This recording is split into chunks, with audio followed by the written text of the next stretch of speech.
Sir Dubbaka నియోజకవర్గంలో sir ముఖ్యంగా మరి మల్లన్న సాగర్ సార్ మాకు మల్లన్న సాగరు కొండపోచమ్మ నుంచి మరి కాల్వలలో నీళ్ళు వస్తాయి సార్. మరి 10th package 11th package 12th package 13th package ఉంటుంది సార్.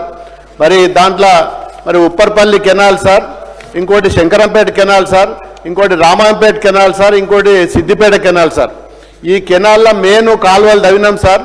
ఇప్పుడు రైతులు మరి మెయిన్ కాలువలు కంప్లీట్ అయినాయి కదా, మరి పిల్ల కాలువలు ఉన్నాయి అని ఆశతోటి పిల్ల కాలువలు కంప్లీట్ అవుతాయని చెప్పి ఆశతోటి చాలామంది నాట్లు వేసుకున్నారు సార్. మరి ఆ పిల్ల కాలువలది పరిస్థితి చాలా దారుణంగా ఉన్నది సార్. కాలువలకి నీళ్ళు పోతున్నాయి కానీ ఆ కాలువలు బాటల్ నెక్స్ లెక్క అక్కడక్కడ కొద్దిగా డిస్టర్బ్ ఉన్నాయి సార్. చిన్న చిన్న మీరు దీంట్లో అధికారులతోటి పురమాయించి తక్కువ బడ్జెట్ తోటి చాలా గ్రామాలకు చాలా చెరువుల కుట్టలు నీళ్లు నింపుకోవడానికి మంచి అవకాశం సార్.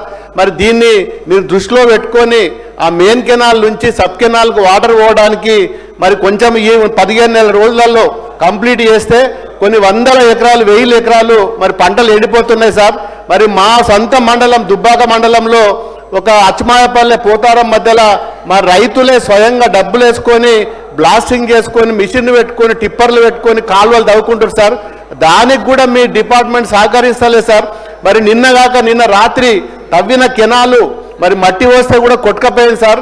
మళ్ళీ దాన్ని పునర్నిర్మాణం చేసుకోవాలంటే మరి వాళ్ళ వల్ల కావట్లేదు. నిన్న గౌరవ మంత్రి గారిని కూడా నేను కలిసినాను, అధికారులతో మాట్లాడిండ్రు. కానీ ఇప్పటి వరకు కూడా మరి మేఘా కన్స్ట్రక్షన్ కంపెనీ ఆడ ఏజెన్సీ సార్ ఆయన పట్టించుకోవట్లేదు. అధికారులు పాపం తనలాడుతున్నారు కానీ ఎక్కడ కూడా పనులు అయితే లేవు. దయచేసి మరి జిల్లా స్థాయిలో మీటింగ్ పెట్టి ఏ కాలువలో ఎక్కడెక్కడ ఏ సమస్యలు ఉన్నాయో త్వరలో పూర్తి చేయాలని చెప్పి మీ ద్వారా మంత్రి గారికి డిపార్ట్మెంట్ ద్వారా కోరుతున్న అధ్యక్ష. ఇంకొక చిన్న విషయం అధ్యక్ష, మరి కరెంటు మోటార్లు కాలిపోతున్నాయి, ట్రాన్స్ఫార్మర్లు కాలిపోతున్నాయి, కరెంటు పోల్ సరిగ్గా ఇవ్వట్లేదు. మరి ఎవరికి డిపార్ట్మెంట్కి ఫోన్ చేస్తే సార్ మా స్టోర్లో మెటీరియల్ లేదంటుండ్రు సార్, స్టోర్లో మెటీరియల్ లేదంటుండ్రు. మరి వైర్ కావాలన్నా ట్రాన్స్ఫార్మర్ కావాలన్నా చిన్న చిన్న ఫీజులు కావాలన్నా కరెంటు పోల్లు కావాలన్నా మరి ఏ సబ్స్టేషన్కి ఫోన్ చేసినా ఏ అధికారికి ఫోన్ చేసినా స్టోర్లలో మాకు బడ్జెట్ లేదు, మెటీరియల్ లేదు, మేము ఇయ్యలేమని చెప్పి చేతులు ఎత్తేస్తారు సార్. మరి రైతులు చాలా గ్రామాలలో డీడీలు కట్టిండ్రు ట్రాన్స్ఫార్మర్ల కోసం. ఆ డీడీలు కట్టిన వాటికి కూడా ఇప్పటి వరకు కూడా 100,000 కూడా డీడీలు పెండింగ్లో ఉన్నాయి. కట్టిన వాటికి కూడా ట్రాన్స్ఫార్మర్లు ఇస్తలేరు, లైన్స్ చేస్తలేరు. ఇవన్నీ చాలా సమస్యలు ఉన్నాయి సార్. ఇంకొక చిన్న విషయం సార్, మా దుబ్బాక టౌన్లో మాకు ఒక మున్సిపాలిటీ ఉంటుంది సార్. TUFIDCల గతంలో మేము 20 కోట్లు శాంక్షన్ ఇస్తే మరి మీ ప్రభుత్వం వచ్చిన తర్వాత ఆ 20 కోట్లు క్యాన్సిల్ చేసింది సార్. దానికి వెజ్ నాన్ వెజ్ మార్కెట్ మరి అదేవిధంగా టౌన్ హాలు రోడ్లకు అన్నీ కూడా మేము ప్రొసీడింగ్లు ఇచ్చిన తర్వాత కూడా క్యాన్సిల్ చేసిండ్రు.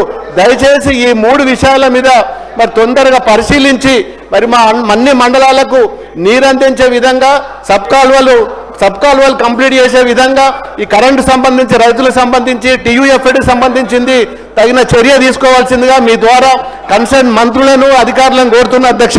థ్యాంక్ యూ అధ్యక్ష. అధ్యక్ష గౌరవ సభ్యులు చెప్పినటువంటి అంశాన్ని నోట్ చేసుకోవడం అధ్యక్ష. ప్లీజ్ కూర్చోండి. ప్లీజ్ సూర్యనారాయణ